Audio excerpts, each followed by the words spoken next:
হুম, খাওয়া দাওয়া হয়ে গেছে? যা, এবারে ঘরে গিয়ে পড়াশোনা করতে বস। যাচ্ছি মা গো, যাচ্ছি। অত তাড়া করছো কেন? কাল যে তোর স্কুলে পরীক্ষা আছে, পড়তে হবে না? হ্যাঁ গো মা, হ্যাঁ। আমার তো সবই পড়া আছে। তাহলে একবার করে চোখ বুলিয়ে নে তো দেখি। তাহলে মাংসের বাটিটা কি হবে মা? কেন, মাংসের বাটি রান্নাঘরেই থাকবে?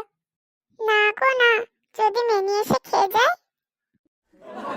মেনি এসে খেয়ে যায় মানে? সে ঢুকবে কি করে? যা তো দেখি, তুই এখন পড়তে বস।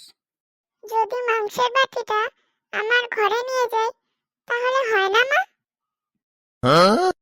কেন রে পটল, মাংসের বাটির জন্য তোর কি ঘুম আসছে না?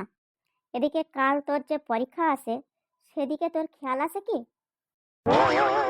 যাচ্ছি মা গো, যাচ্ছি। তা আমার মাংসের বাটিটা তুমি চকি দিও কিন্তু।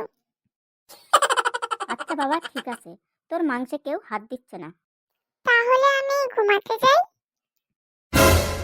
ঘুমাতে যাই মানে? কাল যে তোর পরীক্ষা, পড়তে বস। কাল যে আমার পরীক্ষা, সেটা ভুলেই গিয়েছিলাম। আসলে মাংসের প্রেমে পড়ে গেছি তো, তাই আর কি। যাকে দেখি, আর ফাজলামি করিস না তো। রাত যে অনেক হলো, যা এবারে যা। আরে মা, তুমি বুঝতে চাইছো না কেন?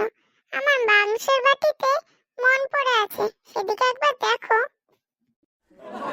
আমি বুঝেছি এতক্ষণে যে তোর মাংসের বাটি রেখে যেতে ইচ্ছা হচ্ছে না, তাই তো? আসলে মা, পুটির যে জ্বর হয়েছে। পুটির জ্বর হয়েছে তাতে তোর কি? তোর কি মানে? ও একটা বছর পিছিয়ে যাবে না? তাই বলে তুই পড়তে বসবি না? তা আবার হয় নাকি? আচ্ছা, তুই গিয়ে পড়তে বস। ওর তো খুব জ্বর মা। ও কি করে পরীক্ষা দিতে যাবে মা? তা ওর মানেই বুঝি? পুটির তো মা নেই, সেজন্যই তো চিন্তা। আচ্ছা বাবা, দেখছি কি করা যায়। যা করার একটু তাড়াতাড়ি করে ফেলো তো দেখি, না হলে আমার যে একটা বছর বসে থাকতে হবে। কেন রে পটল, কেন? তুই এ কি বলছিস? তোর একটা বছর বসে থাকতে হবে মানে? আমি কিছু বুঝতে পারছি না। আরে মা, আমার টুকলিগুলো যে সব ওর কাছে। তুই আবার টুকলি করিস নাকি?